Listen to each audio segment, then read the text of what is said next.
ว้าตัวเอฟดีเอาเลยพ่นเอาเลยพ่นเลย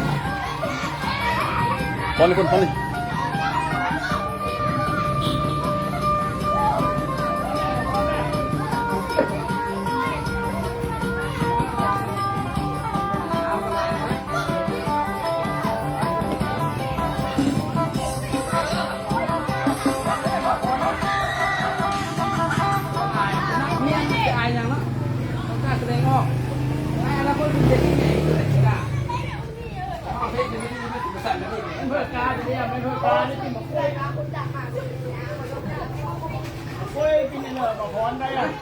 มาจำไงข้าวหลอกเลยนะวะเนี่ยมา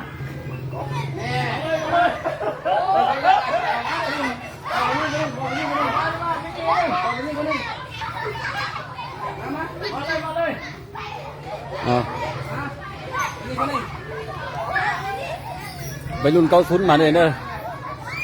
สี่ไป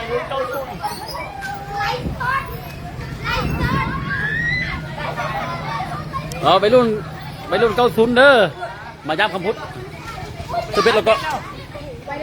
อ๋อไม่ไปรุ่น90นี่ตัวมาย้ำคำพุทธเบิ่งนี่เอาเต้นไหมฝนเต้นฝนเต้นไหมเอาเบิ่งซอยเจ้าไปรุ่น90มามื้อนี้นี่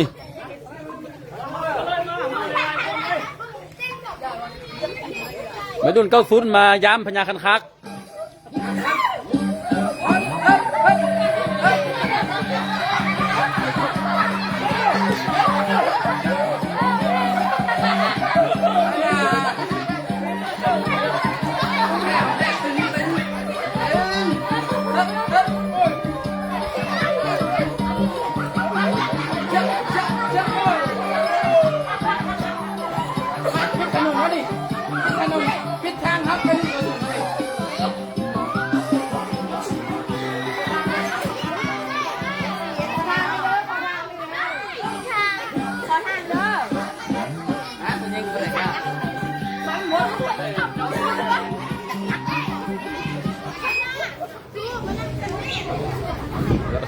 เดี๋ยวมาหมดเลย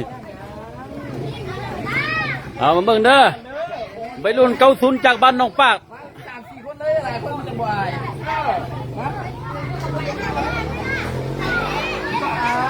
รักไม้เลยกล้าที่ตรงนี้ขนาดมันกล้ามานี่โอ้โหน่ะกินหมกกล้วยอ่ะหลายคนเลย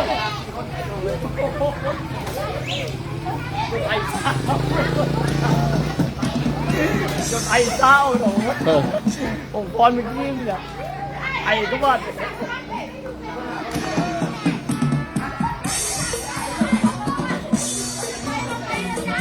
แม่นั่งเลย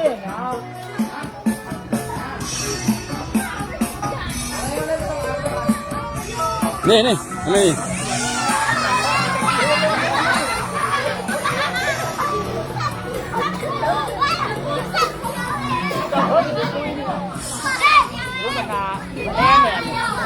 แม่นกับ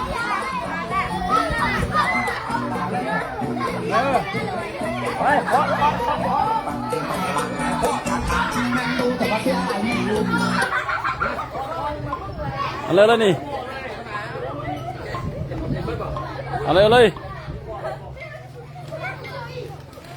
ย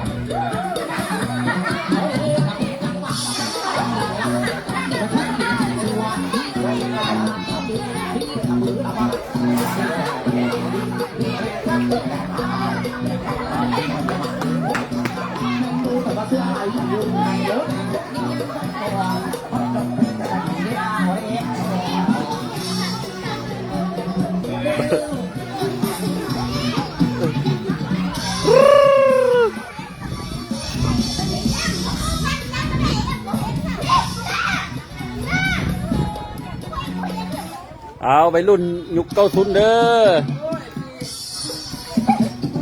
เอาพ่นพ่นพ่นพ่นพ่นพ่นพ่นพ่นอ่ะ โอเคครับใจเด้อ เอาโคดูโคดูเอาอ้อยมาดู นี่โทรศัพท์ได้แล้วเด้อ โทรศัพท์ยังเนี่ย Oppo A6 Pro 5G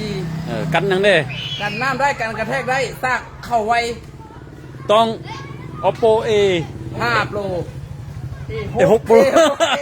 A6 Pro โอ้ดีเด้อไปรุ่น90เด้อมาดีเด้อ โอเคว้าวขอบใจเด้อ77คนนะครับเบึงแล้วก็ขอบใจน้องๆ FC รุ่นจิ๋วมาเยี่ยมมายาม โอ้ผลงามเลย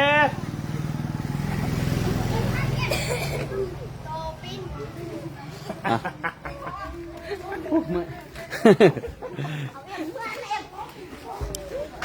เอาปิดท้ายด้วยเนาะ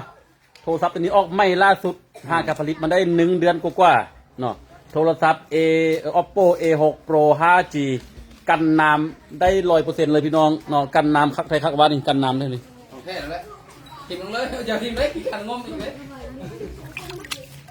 กันน้ำสุดยอดเลย